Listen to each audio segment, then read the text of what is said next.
नमस्कार, मैं हूं प्रणव प्रधी और आप देख रहे हैं फिनोमनी। शो शुरू करने से पहले एक बार फिर आपको बता देते हैं अपने इस शो के बारे में।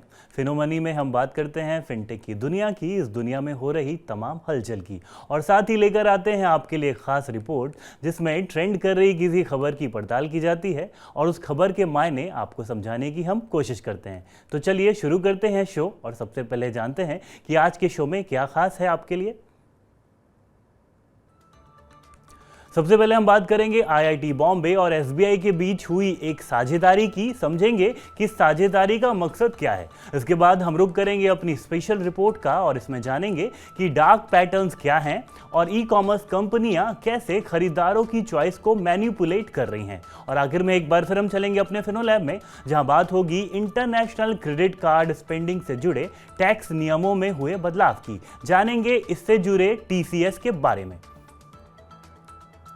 लेकिन सबसे पहले बात खास खबरों की, तो चलिए शुरुआत करते हैं शो की हेडलाइंस के साथ।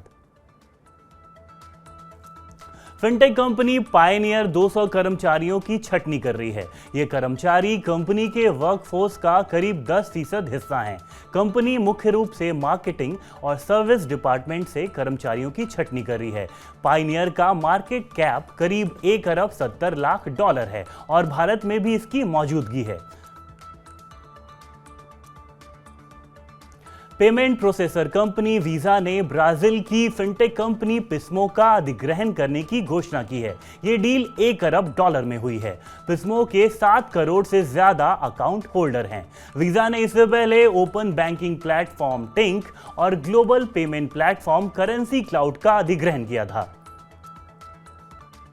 आईआईटी बॉम्बे फिनटेक स्टार्टअप्स में इनोवेशन को बढ़ावा देगी। आईआईटी बॉम्बे के society for innovation and entrepreneurship यानी साइन ने इसके लिए एसबीआई फाउंडेशन के साथ पार्टनरशिप की है। इस पार्टनरशिप के तहत एसबीआई ने 22 करोड़ 50 लाख रुपए का अनुदान उपलब्ध कराया है। इन पैसों का इस्तेमाल संस्थान में एक बैंकिंग डेटा और एनालिटिक्स हब स्थापित करने में किया जाएगा। ये हब भारतीय बैंकिंग और फिनटेक सेक्टर के सामने मौजूद चुनौतियों से निपटने में मदद करेगा। Retail NBFC Shriram finance limited ने पेटीएम के साथ साझेदारी की है। इस साझेदारी के तहत छोटे मर्चेंट पार्टनर्स और उद्यमियों को डिजिटल लोन दिया जाएगा। श्रीराम फाइनेंस के प्रोडक्ट्स पेटीएम के प्लेटफॉर्म पे उपलब्ध कराए जाएंगे। पेटीएम नेटवर्क पे मौजूद मर्चेंट्स को लोन लेने का मौका मिलेगा। पेपर मनी ने हरदीप सिंह को अपना नया सीएफओ यानी चीफ फाइनेंशियल ऑफिसर नियुक्त किया है। पेपर मनी पेपर ग्रुप की कंज्यूमर फाइनेंशियल सर्विसेज कंपनी है। हरदीप सीएफओ के तौर पे कंपनी की फाइनेंशियल स्ट्रेटजी और मैनेजमेंट का जिम्मा संभालेंगे। उनका लक्ष्य भारत में कंपनी के कारोबार में वृद्धि को तेज करना होगा। हरदीप इससे पहले data analytics company 3SC solutions में सीएफओ थे।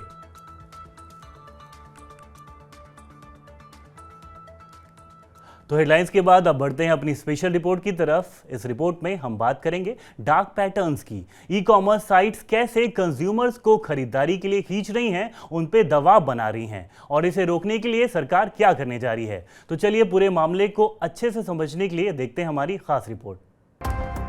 अमर एक डॉक्टर हैं। डॉक्टरी से जब समय मिलता है तो किताबें पढ़ते हैं और ज्यादातर किताबें ऑनलाइन ही ऑर्डर करते हैं। कुछ दिन पहले ई कॉमर्स साइट पे अच्छी किताबें तलाश रहे थे और बहुत सारे ऑप्शंस देखने के बाद 2 किताबें अपने शॉपिंग कार्ट में ऐड कर लीं। हालांकि किताबें तब खरीदी नहीं, ये सोचकर रुक गए कि शायद कोई और अच्छी किताब मिल जाए, तब फुर्सत में खरीदेंगे। अगले ही दिन अचानक से अमर को साइट से एक नोटिफिकेशन आया जिसमें लिखा था, आपके कार्ट में 2 चीजें एडेड हैं, अभी खरीदारी कर लें क्योंकि कल कीमतें बढ़ जाएंगी। तो ये देखकर अमर कंफ्यूज्ड हो गए और थोड़े हैरान भी।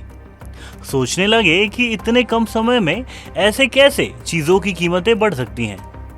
अब क्या करें, अभी खरीदें या ना खरीदें।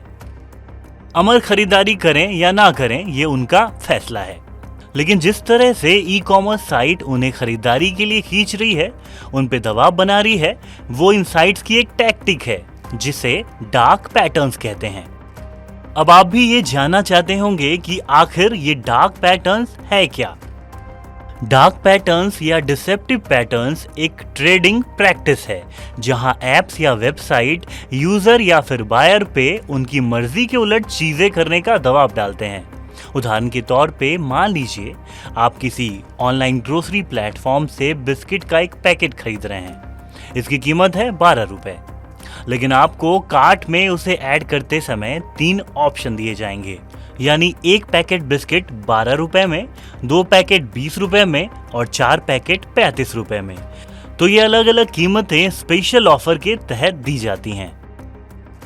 इसलिए आपको बचत के नाम पे बिस्किट के एक के बजाय 2 या उससे भी ज्यादा पैकेट खरीदने के लिए लुभाया जाता है, जबकि आप खरीदने तो एक ही पैकेट गए थे। डार्क पैटर्न एक और तरीके का होता है, इसे कंफर्म शेमिंग कहते हैं। इसका एक उदाहरण हॉस्पिटैलिटी इंडस्ट्री हो सकती है। मान लीजिए आप किसी ट्रैवल एग्रीगेटर साइट से होटल का कमरा बुक कर रहे हैं। अब वो साइट स्क्रीन पे एक पॉपअप ऐड डालती है। इस ऐड में लिखा होता है, इस समय 25 और लोग ये पेज देख रहे हैं, होटल का कमरा अभी बुक कर लें और 15% डिस्काउंट पाएं, वरना आपको ज्यादा पे करना होगा। अब एक ही कमरा बचा है तो जल्दी करें। ये यूजर को खरीदारी या बुकिंग कंफर्म ना करने पे गिल्टी फील कराना, उसकी शेमिंग करना है, इसीलिए इसे कंफर्म शेमिंग कहते हैं। ई कॉमर्स कंपनियों के इन अलग अलग डार्क पैटर्न्स को देखते हुए सरकार ने उनसे इस तरह के अनफेयर ट्रेड प्रैक्टिसेस का इस्तेमाल न करने को कहा है, क्योंकि ये कस्टमर के साथ एक तरह की धोखाधड़ी और उनकी पसंद को प्रभावित करना है। सरकार ने 17 सदस्यों वाली एक टास्क फोर्स बनाई है जो कंज्यूमर्स को प्रोटेक्ट करने के लिए गाइडलाइंस तैयार करेगी। मिनिस्ट्री ऑफ कंज्यूमर अफेयर्स ने 9 तरह के डार्क पैटर्न्स की पहचान की है जिनका ई कॉमर्स कंपनियां इस्तेमाल करती हैं। इनमें फॉल्स अर्जेंसी भी एक है। इसमें अर्जेंसी या स्कार्सिटी की भावना पैदा कर कंज्यूमर्स पे खरीदारी का दबाव डाला जाता है। बास्केट स्नीकिंग यानी कस्टमर्स के कंसेंट यानी मंजूरी के बिना एडिशनल प्रोडक्ट या सर्विस ऐड करना। सब्सक्रिप्शन ट्रैप्स यानी आसानी से किसी सर्विस के लिए साइन अप करना लेकिन उसे बंद करने में मुश्किल आना। बेट एंड स्विच यानी किसी प्रोडक्ट का विज्ञापन दिखाना लेकिन डिलीवरी किसी और की करना, अक्सर लोअर क्वालिटी के प्रोडक्ट डिलीवर करना आदि शामिल हैं। 2030 तक भारत की डिजिटल इकोनॉमी $1 ट्रिलियन की हो जाएगी और इसे देखते हुए सरकार के लिए कंज्यूमर इंटरेस्ट को सेफगार्ड करना जरूरी है और कंज्यूमर्स के लिए भी इन एप्स और साइट्स की इन टैक्टिक्स को लेकर खुद को जागरूक करना जरूरी है। अब रिपोर्ट से आगे बढ़ते हैं और रुक करते हैं शो के आखिरी हिस्से का। बढ़ते हैं फिनोलैब की तरफ। फिनोलैब में हम आपको कुछ तकनीकी शब्दों के मायने समझाते हैं और इस कड़ी में आज हम बात करेंगे क्रेडिट कार्ड स्पेंडिंग से जुड़े टैक्स नियमों में किए जाने वाले बदलाव की। जानेंगे इससे जुड़े TCS यानी टैक्स कलेक्टेड एट सोर्स के बारे में। हाल ही में सरकार ने इंटरनेशनल क्रेडिट कार्ड से किए जाने वाले खर्च को लेकर टैक्स नियमों में बदलाव करने की घोषणा की थी। हालांकि जब इस पर विवाद हुआ तो सरकार ने अपने फैसले को टालने का ऐलान किया। क्या है इस टैक्स का पूरा मामला, चलिए समझते हैं। दरअसल इस साल मई में सरकार ने विदेश यात्रा के दौरान क्रेडिट कार्ड से किए जाने वाले खर्च पर टैक्स नियमों को लेकर बदलाव करने का ऐलान किया था। सरकार ने 7 लाख या उससे ज़्यादा के खर्च को लिबरलाइज्ड रेमिटेंस स्कीम या LRS के दायरे में लाने की बात कही थी। साथ ही कहा गया था कि इस पर 20% का हायर TCS लगेगा। अब तक इंटरनेशनल क्रेडिट कार्ड से होने वाले खर्च को LRS से बाहर रखा गया था। ऐसा FEMA यानी फॉरेन एक्सचेंज मैनेजमेंट रूल्स 2000 के रूल नंबर 7 के तहत हो रहा था। फाइनेंस मिनिस्ट्री ने साफ किया था कि ऐसा कार्ड ट्रांजैक्शन में समानता लाने के लिए किया जा रहा है। LRS के तहत डेबिट कार्ड पर TCS लग रहा था लेकिन क्रेडिट कार्ड पर नहीं, और लोगों ने अपने क्रेडिट कार्ड का इस्तेमाल कर LRS की लिमिट एक्सीड करनी शुरू कर दी। नया नियम 1 जुलाई से लागू होने वाला था, लेकिन हाल ही में सरकार ने अपने फैसले को टालने का ऐलान किया था। इसे अब 3 महीने के लिए टाल दिया गया है। अब यह नियम 1 अक्टूबर से लागू होगा। फाइनेंस मिनिस्ट्री की घोषणा के मुताबिक इंटरनेशनल क्रेडिट कार्ड से होने वाले खर्च पर टीसीएस रेट में फिलहाल कोई बदलाव नहीं होगा, लेकिन जब बदलाव होगा तब आप पर इस तरह के टैक्स का बोझ बढ़ जाएगा। अब जाते जाते एक आखिरी जरूरी बात जो है रियल एस्टेट से जुड़ी, प्रॉपर्टी मार्केट से जुड़ी हर छोटी बड़ी जानकारी के लिए देखें Money9 का वीकली शो मकान दुकान। लेकिन ये शो देखने के लिए आपको करना होगा Money9 ऐप डाउनलोड। तो देरी ना करें, तुरंत डाउनलोड करें हमारा ये ऐप।